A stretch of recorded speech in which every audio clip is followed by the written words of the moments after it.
This is the Fertile Mindset podcast, where we explore all the emotional aspects of fertility to support you on your path to parenthood. My name is Sarah Holland. I'm the Fertile Mindset coach and a mother to 2 children after my own fertility challenges. I hope you find all the support and inspiration you need within this podcast to carry you forward on your fertility journey towards your own successful outcome. It's also my wish that through listening to these episodes, you rediscover how to enjoy life now and live it to the full while you wait for your baby. Now, let's begin today's episode. Hello, and welcome to another new episode of the Fertile Mindset podcast.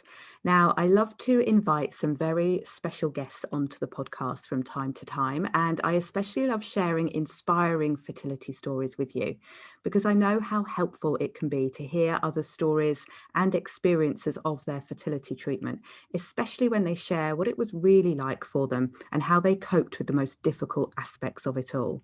So today I'm really pleased to be sharing a chat with you that I had with Hannah Vaughan Jones, where we talked about her experience of having many rounds of IVF and how she supported herself through this time. Hannah is a journalist and a news presenter with CNN, and both her and her husband, Lewis Vaughan Jones, who's also a news presenter, they're both used to being in the public eye with their work. And there was a point during their fertility treatment when they decided to go public with their personal life too. In our chat, Hannah talks about when and why they chose to do this, and also how it's now led to her fertility advocacy and support of the fertility community, which is how we first came to meet a couple of months ago in my Fertile Mindset room on Clubhouse.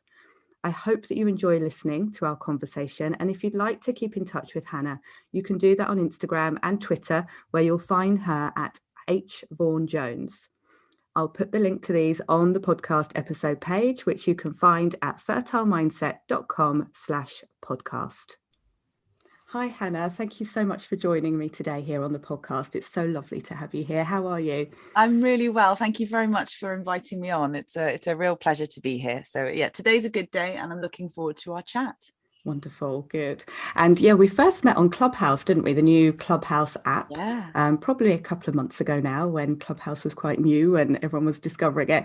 And I remember you coming into our fertility room and speaking about your own personal journey, which obviously we're going to talk about more now as well. And I was really interested to hear, how you coped in that time and how you balanced work and how actually work was very supportive for you alongside going through IVF. So there's going to be lots for us to dig into, and I think it's so helpful to hear a story like yours, and thank you so much for sharing it with the world, literally, as you have been very public, haven't you, with your story? Yeah, it wasn't just a kind of a completely selfless process of sharing. Lots of people have since said, oh, you're so brave and so courageous and all the rest of it, which is lovely to hear, and I'm sure to an extent it's true, but actually for me, broadcasting and sharing was the most cathartic part of the whole kind of fertility journey, really. It helped me gain some control back of a situation rather that was rapidly spiraling. So I'm sure we'll get into that a bit more, but yeah, very, very happy to talk about it and reflect on things that we went through and perhaps hopefully help someone else who might be in the midst of it all at the moment. Thank you. Yeah. And I think it would be great to hear a little bit about your story, first of all, what it involved. I often say in a nutshell, and I know it's really hard to put your whole fertility story in a brief nutshell, but that would be interesting to hear kind of what your process was. And then also when and why, at what point did you make that decision to be more public? And I know you had articles in the press, plus you had your amazing video blog of a full IVF cycle as well. So yeah, tell us a little bit about your journey. Well, I'll try and put it in a nutshell, but if only it did fit into one. It was sort of the scars of the last decade really will kind of stay with me for forevermore, no doubt. But essentially we started trying, my husband and I started trying for a baby just before we were married. And then it took 6-7 years for us to actually get to a positive outcome, and our son Sonny, who is now nearly 18 months. But essentially, we started off just trying as you normally do, and realized after a while that something wasn't happening or it wasn't working. Did the usual checks with the NHS and with the GP, and sent for some kind of initial investigations, examinations.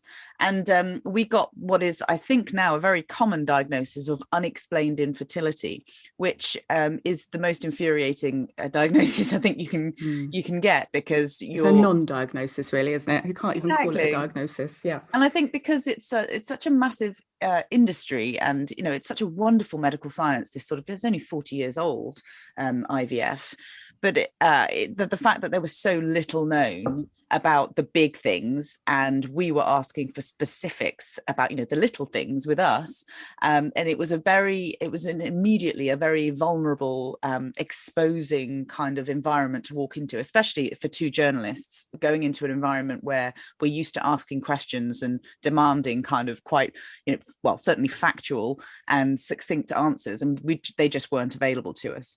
So we ended up assuming that IVF would work, because I think, well, certainly in my case, back then, in the sort of, whenever it was 8-9 years ago now, I had heard a lot about IVF. I'd heard that it was a really grueling experience, but my only understanding of it was that eventually it worked. I hadn't ever considered the fact that this miracle science sometimes didn't work. So we went into the NHS system in the UK. We were allowed one round of treatment on the NHS, which is very much a postcode lottery, depending on where you live. And I assumed it would work. So we didn't tell anyone. I was very much kind of the mindset that we're successful, lucky people. And this will just be part of our success story. The fact that we will tell people once we've overcome this one round of treatment, the fact that we succeeded, and yay for us with our miracle bump and baby. The first round of treatment didn't work, and we quickly went into the private sector then as well. And to try and aim for this nutshell, we ended up going through, I think it was 4 clinics in the end, and in total 15 rounds of treatment. Now, for those who are already going through IVF, people will know that there are various stages of treatment. There's the sort of fresh stimulation, where essentially you do all the injections and you have all the hormones put into you, and it's all about collecting as many eggs as possible from the follicles. So I think I probably went through about 10 rounds of stimulation treatment.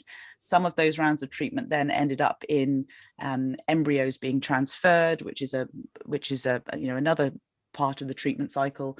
Other rounds ended up in aiming for frozen transfers as well, frozen embryos being transferred. And so overall it was 15 and 4 clinics and an unknown number of consultants, and goodness knows how many times I have lain down on a bench and have my legs flung open and that horrible device just sort of shoved up while someone has a little look to see what's going on in my on my ovaries, and very, very harrowing. And sadly, we had one chemical pregnancy in the middle of all of that, and it was after the chemical pregnancy that we decided that we would sort of open up to the world about it, because it was really only our mums who knew, and we were starting to withdraw from our social lives. Because there were friends that we didn't feel that we could be around. I certainly didn't feel I could be around because I wasn't a mum, and I didn't have kids their age, and it was just starting to crumble a bit. And we just thought, actually, let's take a grip of this. We've just gone through a chemical pregnancy. We thought this was going to be our one because we'd had that positive test. And I wrote an article for the Times, and then we quickly did the IVF Diary, our IVF Diary on YouTube. And that was documenting our I think 7th or 8th round of treatment, and that ended up in a positive. I was pregnant at the end of it, and then very sadly had a miscarriage at about 10 weeks, and I think that was the beginning of 2018. And then after that, goodness knows how many more frozen transfers and all the rest of it, and eventually we got to the point where my egg reserve was running very low. having been quite high, because I have polycystic ovaries, I don't have the syndrome. So fortunately, I'm lucky that I don't suffer from too much sweating or body hair and things like that. But I had always produced a lot of eggs, and as we were getting towards the end of our treatment, it was becoming apparent that obviously I was getting older, but my egg reserve had really kind of like fallen off a cliff from about the age of 37 onwards, which apparently is quite standard. And we were having to start thinking about how do we get through this, because we knew we wanted to be parents, but we had no control over the IVF system or the outcome. And so we decided that we know what the goal is, and so we'll shift the goalposts. And for us, that was, should we consider donor conception, which we never would have considered earlier on in the treatment, but we'd got to the point where we were running out of options, and we knew for our choice in life was to have a family. So we were thinking about adoption and donor conception and all sorts of things. And then pure luck. I don't know why there was no magic ingredient. I don't really believe in the kind of magic ingredient kind of mindset, I suppose, that some people think, like, what was the thing that you did that was different in the round that actually worked? It was just luck. And maybe because we had, I was feeling more positive about things, because I thought this last embryo that we've got of our own genetics, this last embryo is almost certainly not going to work, because it's a really, poorly graded embryo. It's been frozen for the last 6 months. It might not even survive the thawing process, etc., etc. And we found a clinic in Barcelona. We were very, very set on the idea of going and creating beautiful Spanish babies, double donor egg and donor sperm. And somehow, and for some reason, Sonny, our little boy, stuck, and he was born in December 2019. So yes, he's sort of 18 months now. Oh, well, a belated congratulations. I know it's 18 months ago, but it never goes away, does it? That feeling of what you've been through and the wonderful, wonderful outcome at the end. And isn't that interesting? You were saying there about, this was our very last embryo. You already had your plan B kind of planned out. You knew you were going to go off to Spain, and that seemed to be the obvious next step. So I guess you didn't really have any expectations on this last, perhaps a little bit of the pressure was off even, I don't know. Did you feel that way? Oh, absolutely. As soon as we had decided that donor conception was a realistic option for us, and it was like the weight of the world just lifted off our shoulders. I was almost excited. I was excited about treatment. I was excited about going to Barcelona and trying something that meant our odds were so much better, because all the way through IVF, we were constantly told, if you do this extra add-on treatment, you've got an extra 2% chance of something working, and you're in the really low category here, and you're getting older, and basically the odds are constantly being stacked against you. And I think one of the hardest things about infertility is that, as you normally in life, if you work at something hard enough, you will gradually get closer to the end goal, or you'll get better with each go, or something like that. And if you're studying for an exam or something, with infertility, your odds don't get better with each treatment. You might learn a bit more about yourself and have a few more facts available to you. But essentially you go back to square one, and that's so demoralizing, especially for someone who's as impatient as I am and used to being successful, and failure has never been something that I sit comfortably with. And I wasn't really prepared to acknowledge that this was, in my life path, that I was going to have to deal with this massive failure that was the natural milestone for women since the beginning of time. That wasn't going to be available to me without a lot of hard work and a lot of heartache. So it was a long process, and donor conception, even though we didn't have to go down that route in the end, definitely kind of made me think, wow, I can still be a mum. It might not be in the way I imagined it, but I can still be a mum. That's my choice, and it will happen. Yeah, I know for me as well, it was supportive for me to have that mindset, and mine always came out in my mind as some way, somehow, someday I will be a mother. I don't know what that looks like yet. I can't imagine what it looks like yet, because who knows? We're not in control of that, are we? But yeah, it keeps that connection, doesn't it, to that dream and that belief that it will happen, and helps you find the right clinics, the right treatments, and whatever you need along the way. And gosh, over the years and how many cycles you went through. And of course, you did your blogging, and I watched every video of those back to back, because it's such a roller coaster that we go on with you, all the emotions of it all. And you said how you kept busy. That's how we talked originally in Clubhouse, is that you just kept busy. You kept busy with work during that time. Yeah. And it was supportive for you to do that. I know in the video it showed you, I think you were post positive pregnancy test, but you weren't yet knowing whether you were going to miscarry or not, and you were still injecting medication, and you were doing it, you know, having been live on TV, and you're in the same red dress, I think, injecting yourself, you know, backstage. So I know the poor makeup artist who had to sort of witness me kind of like injecting myself in between breaks. Yeah, gosh, how did that really work for you then? What was that like, to be working really hard alongside all of this treatment? Well, it was a relief. It was a huge relief. I really I'm always surprised when people say that they've quit their job, or they've just completely parked everything to focus just on IVF. I understand it, in that, you know, it is very grueling. Obviously, it's often very time consuming as well, because when you go for treatment, often clinics will say, well, I need you to be, you know, on call to potentially come back in 45 minutes time or 2 hours time. So obviously it's very difficult to hold down a job with that kind of environment. But for me, I suppose, and because my job is as a news presenter, I was performing, and that is a part of my role. And I was crumbling in my personal life. I felt really vulnerable. I felt exposed. I felt silly. I was embarrassed. All of these kind of emotions were going on that were just sort of chipping away at my self-esteem. Yet when I went into work, in my work environment, I put my dress on, I had my makeup done. I was, you know, a successful professional woman. And that's something that I think I desperately needed. I needed to feel like I was still succeeding in something in life. And so going into work, going into the studio and being able to perform, it was essentially like being the best version of myself. Like, no one cares that I can't have kids, you know, in this particular role. I'm talking about US politics or whatever it might be. And it was a wonderful escape from the reality of my life. So I worked really hard and enjoyed the success of it. Similarly with, you know, to work, I also exercise quite a lot. I mean, sometimes obviously you if you're in the middle of treatment, there are certain things that they advise you not to do.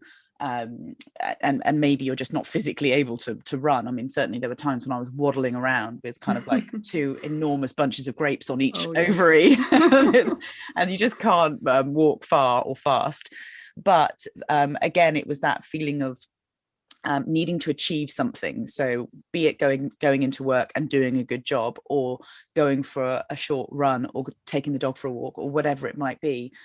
That was all absolutely essential for me getting through the reality of, you know, the brutality of treatment.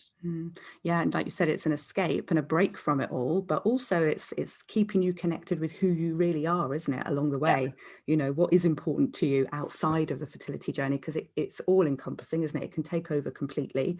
And I think that is important, to have that element of still having our own identity, isn't it? And we're not just a fertility patient, you know, there is more to our life, and keeping that thread going through. We're all multifaceted, and I think that is really important. I mean, anyone who's gone through any kind of fertility treatment will tell you that it stays with you forever. It shapes who you are, but it is not all that you are, you know. And I think it's something that I'm still grappling with now, as I'm sort of, you know, into this sort of next phase of motherhood, and I've got a toddler, and I'm sort of working and all the rest of it. It's difficult to kind of like balance out all of the very different features of my life, be it my home life, my marriage, my friendships, my mum, you know, all these sorts of things, and my work as well. You can't do everything at 100%, but it's about being the best version of yourself and showing up in the best way you can for all of those needs and demands on who you are. So and you know, a lot of IVF as well, as people will know, it's a lot of waiting and waiting and waiting, and the unknown as well. So it's not like you're just waiting thinking, oh well, at least in 2 weeks time I'll have a positive outcome.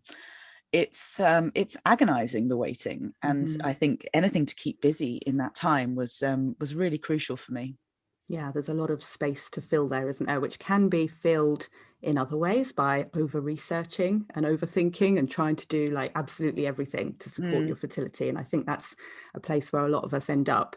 So yeah, having work as a focus, I can imagine, yeah, helps to keep a healthier balance. I wanted to talk to you as well about that, because when you've been through 15 rounds of treatment and, I'm sure gone through all kinds of different recommendations and protocols for treatment, like you say, different clinics along the time as well. And we know there are so many other things that are out there that are recommended to support fertility, lots of different complementary therapies and support and nutrition and so on. How did that play a part for you? Because I've heard you speak about this before, and it's really interesting to hear your approach to all those therapies, having been such a long-term kind of IVF patient. How did that work? Well, I struggled with it a lot because that feeling of needing to upturn my entire world, not have any chemicals in my cleaning products and change my makeup in case there was something in there that was affecting my reproductive systems, all of these things. I mean, I basically took the approach that I will, of course, take a look at my diet and do whatever I can. If that means eating some Brazil nuts or having some beetroot juice or whatever it might be, then I'll of course do all of that. But I'm not going to deny myself everything that I like, because my life is already turned upside down.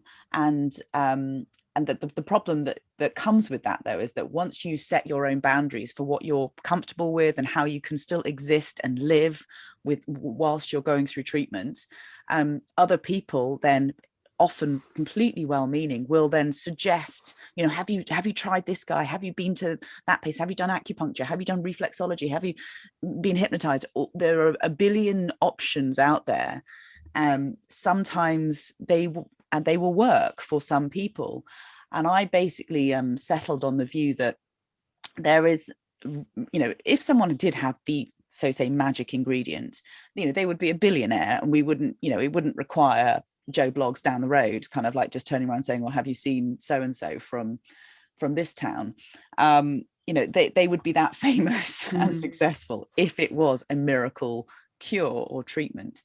And as a result, I just think that when some people say this, I got pregnant because I had reflexology, and I just think that that's a nice narrative for them, but it's not true. And I don't mean that in an aggressive or in a demeaning way. What I mean is that there is a correlation between having acupuncture and getting pregnant, for example, but there is no causation. It's not, your pregnancy hasn't been caused because of the acupuncture that you've had. So the only sort of additional complementary therapy, I suppose, that I did use quite regularly through all the treatment was acupuncture. And I don't actually use it now, and I hadn't used it before. But for me, acupuncture was about sleeping. It was my opportunity to stop for a bit and relax and have a 25-minute sleep on the couch. And for me, that relaxed me enough to give me a more positive mindset when I left that room and went back out into the world and back out into my fertility treatment. That helped, but it certainly didn't cause me to become pregnant. And similarly, the things that I didn't do, I don't want to feel guilt or shame for not trying them, because, some people might say, oh, well, but that's the miracle cure. If you've done that, if you would just do this, then it would work. You'll get pregnant and you'll have a baby. And that's really debilitating and unkind and disrespectful, I think, because, IVF patients generally have all done their homework. You would have done a lot of research. And you have to just find the things that you're comfortable with within your financial remit, within your mental health remit, all these sorts of things, and cultural, religious, all sorts. And when someone suggests an additional option, I personally think it's unless they are a fertility expert themselves, I think it's kinder to just sort of say, I hear you, I'm here for you, I want to listen. And whatever you need, just let me know. But I'm not going to, force my miracle cure down your neck, because I don't think it's helpful. And you're right, they're trying to be helpful, but it's really not, and it does add so much pressure. and so much, like you say, potential guilt if I don't do those things and I'm missing something. Is that my fault? But I think you said at the start about, it's no one magic thing, is it? No one magical thing that if everyone did it, they would all conceive easily. Of course, that's not true. We know that, but it's part of such a big picture, isn't it? There must have been lots of different things you were doing at that time. Of course, a massive part of that was the medical treatment you were receiving, which has got that, definite causation there of, egg meets sperm, we put the embryo back, that's a work directly towards helping you get pregnant. And anything else is supportive, in whatever way. And like you said about the mindset piece, of course, that's what I'm all about, and that's what I believe has the biggest potential for a positive impact for people, even if it just helps them get clearer on their journey and get clear on, what do I want to do next and what are my next steps, and feeling comfortable. I think you mentioned the word comfortable, and I often use that with my clients. How do you feel right now on your fertility journey with all these different things you're doing? Has it made you feel more overwhelmed and more stressed and lacking in more energy than if you weren't having acupuncture, reflexology and all the other appointments every single week? It's too much, isn't it, at this time? If you want the glass of wine, have the glass of wine. Do you know what I mean? It's I just think that there's so much pressure on people to do everything by the book, and there are billions of books, so you're never going to be completely following the go-to guidelines, because it's still a largely unknown science, and they're still working these things through. And I think there's nothing worse than if you've suffered pregnancy loss in any form at any stage, that to suddenly have that niggling feeling in the back of your mind that maybe it's my fault because I didn't do this, or because I did do that. Maybe it's my fault. I mean, there's enough of heartache and self-reflection and all sorts of things that go on with pregnancy loss anyway. But to have guilt and shame placed on top of it, I think was really intolerable. Most people do go through it to some extent because that's just part of the grieving process, I suppose. But I wish that friends and well-meaning kind of family members or whatever would sort of back off a bit and just sort of say, the best thing I can do for you right now is just to be here, and I won't suggest anything unless I'm an expert. Yeah, that's all we want, isn't it? Is a listening ear, a bit of space and empathy and understanding. That goes a long way. We can work everything else out ourselves, absolutely. Now, you obviously going through any kind of fertility journey, and a long one like yours, it brings about so many changes to your life and to you and your personality maybe, and brings out your strengths and your weaknesses. You can learn a lot about yourself, can't you, along the way? What have you learned about yourself, and how still now as a mother, a mother to a little boy, you said you'd had some scars that you're carrying with you. Could you tell us a little bit about that as well? I mentioned that I'm very, very impatient, and I think my husband tells me that I'm actually much more patient since becoming a mum, and I think that's just part and parcel of just having to be when you've got a little one running around everywhere. So that's a good thing. But one thing I have realized quite recently, I suppose, is that I've always known that I've been quite controlling. I've liked having structure to my life and to my work, and not controlling in a boring way, I hope. But the one thing about the main thing for me about IVF or fertility treatment is that it's completely out of your control, not just the end result, but even the process as well. You can plan and plan and plan, and then suddenly your cycle will change or something like that. And so, the treatment that you had planned for next month actually has taken 3 months because your ovaries just aren't playing ball with it. And that's, I found that really, really hard. The sort of having to be flexible and in a situation that you have zero control over, and that's stayed with me now. And so I recently had a conversation with my mother-in-law, and I said, what I hope for my son is that he is happy, healthy and kind. And it's kind of like that, sort of the poster sign, isn't it, that people say happy, healthy, kind. And she said I would add to that creative and flexible. And it stayed with me so much because I realized how, firstly, I'm more of a doer than the thinker. My husband's the thinker and I'm the doer, which makes us a good team, but it slightly inhibits my creativity, I suppose. And more on top of that, though, I'm completely inflexible. So when something goes slightly out of kilter in the diary, and it can be the tiniest thing. It can be, you know, maybe Sonny's a little bit poorly, or he's got a cold, or he's been sent home from nursery, or I don't know, a meeting's changed or something. I can manage it. Just I don't have a complete meltdown, but I'm so inflexible. I really struggle with things not going to plan, and I'm sure that's a hangover from fertility treatment. And I hope that I can try and get a grip on it, because I really want my son to be flexible as he grows up, and because, you know, things rarely go to plan, and I would love it if he can have that ability to kind of be hit with various curveballs in life and just adjust, and not be the end of the world. I think it's a wonderful gift, and something that I definitely need to work on in this next chapter. Yeah, I think, and also in the world today, aren't we, under these COVID world that we're living in, it's a real test to see how flexible we are, isn't it, and how we can adjust to constant changes that are not in our control. And I can see how that would be a hangover from the fertility treatment, which is also controlled, isn't it? You know exactly what's happening on what day, and you need to know, and you want to be informed at every step of the way what's happening with your embryos and so on. So yeah, it's it can shape you in that way, but it's good to have that awareness, though, isn't it, about ourselves, and then we can start to learn and grow and, you know, adapt and bring out those other sides of ourselves. So it's interesting you mentioned lockdown as well, because I think, you know, a lot of people have said publicly now that they're really uneasy about coming out of lockdown and re-entering society again. And, you know, as a relatively new mum, I found that I actually benefited in a lot of ways from lockdown, because I didn't have any external pressure or judgment or comparison or anything like that. It was just the three of us locked down at home, and, you know, Lewis and I, my husband and I, just working out how to raise a human being. And there was something really nice about that, because I didn't have to be flexible in any way. It was a very structured day. You know, I had whatever it was, 45 minutes to go outside and do some exercise or take the baby for a walk in the buggy.